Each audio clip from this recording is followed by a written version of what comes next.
giant trainer standing over me, right? And so they would say the command, they would gently, and we're going to talk a lot about this, they're going to gently give me directional information simultaneously while this pressure is on.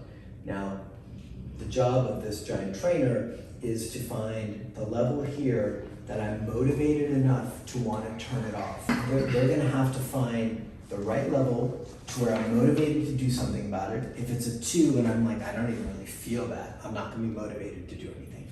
If it's a 20, I'm going to be freaked out, most likely, and be like, holy shit, what do I do? So there's a sweet spot that you have to find. Always start low, work your way up.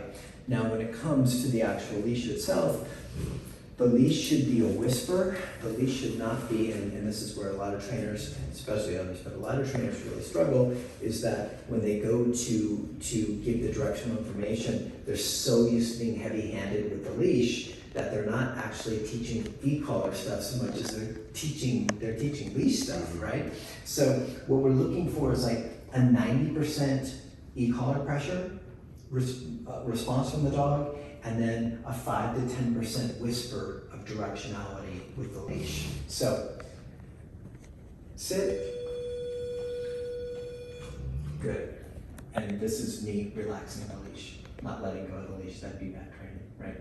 And so then we could say, however, the way we do it is let's go, which means move with me. If you're on the leash, let's go. Oh, okay, cool, I'll move out of the way. And now we've done a bunch of those, and I know what that means. Now we're going to go to our second phase. Second phase means pressure until commitment, right? So it's the same thing as escape training, but what we've done is we've added a couple steps in between to try and make it easier on the dog, to where we don't just go kind of the older school style was like escape training to avoidance, right? I'm going to teach you sit, sit, sit, and then sit, right?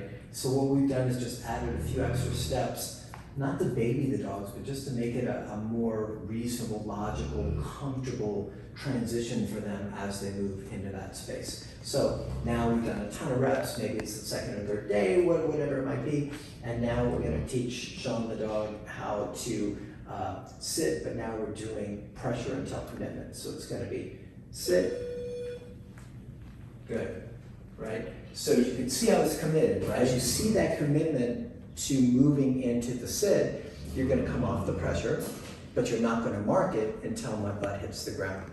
I'll do that one again, right? So pressure until commitment. So sit, good, right? That makes sense to everybody? Cool. So now we've done that for a couple of days, and now we're going to move on to prompts.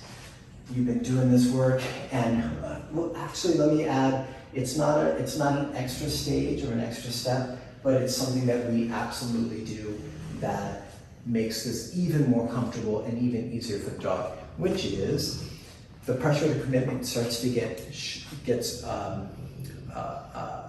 shorter and shorter and shorter, because what we're trying to teach the dog is you get to escape the pressure and you get to win this game. The more you comply and do the work, and the better you do it, the faster the pressure goes away. So we're building a reward system into it, right? So now it's sit, good, sit, good, and so let's get shorter. Sit, good, almost at prompts, but we moved from sit, good, up into those other ones, which are sit, good. That makes sense, even though I look ridiculous.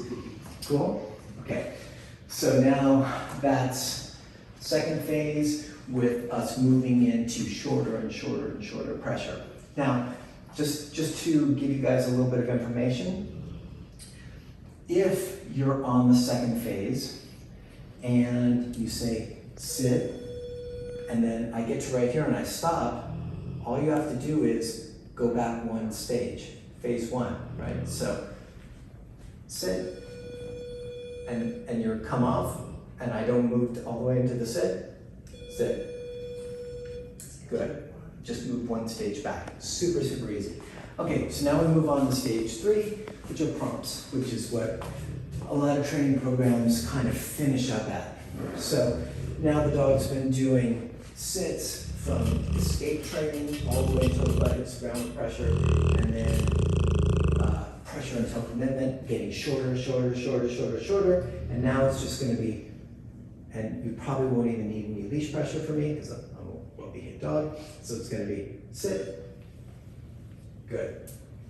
Don't mark it until the butt hits the ground. Here we are with prompts, sit, good. Let's go. Okay, good. Now we go to the fourth phase, which is you've done a bunch of those prompts and the dog looks great. And so the dog's learned, wow, the pressure's getting shorter and shorter and shorter. This game's kind of cool. Phase 4 is, got G collar ready, always do it back a stage. And before I even jump into phase 4, so we're at phase 3, sit.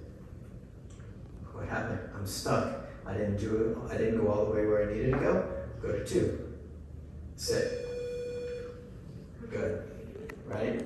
And if you did that and you did sit, pressure till commitment, and I stopped right here, get back on at 1, sit. Okay, I got it. Let's go, right? So you just move back 1 stage anytime you need to clean it up. So 4th stage, like I said, where he's at, will be sit. Good. Do it again. Sit. Good. Now, what happens is sit.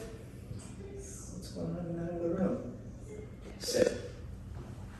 Good. So now we're at the corrective phase. What happened? The dog got a free pass on the command. So we said sit. The dog was distracted by them making noise in the other room.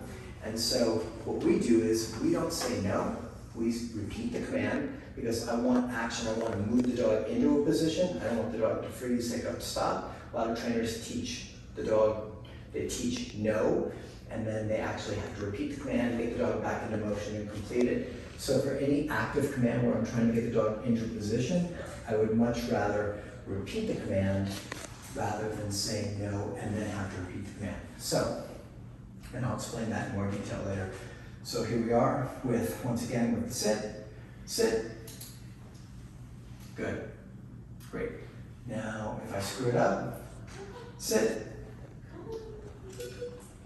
but it should be with, sorry, I got distracted by that. So, it's hard to be the dog and the trainer at the same time. So, anyways, here we go. So I'm going to give myself the command to sit. I'm not going to do it, and then I'm going to correct myself. So sit, go, good, and then I'm out of it. Or let's go, whatever you break, whatever your release command is. So those are the 4 phases, and we're going to cover them over the course of the week. So don't feel like if you don't have it all completely like ironed out in your mind, we'll go through it and you'll see lots of it.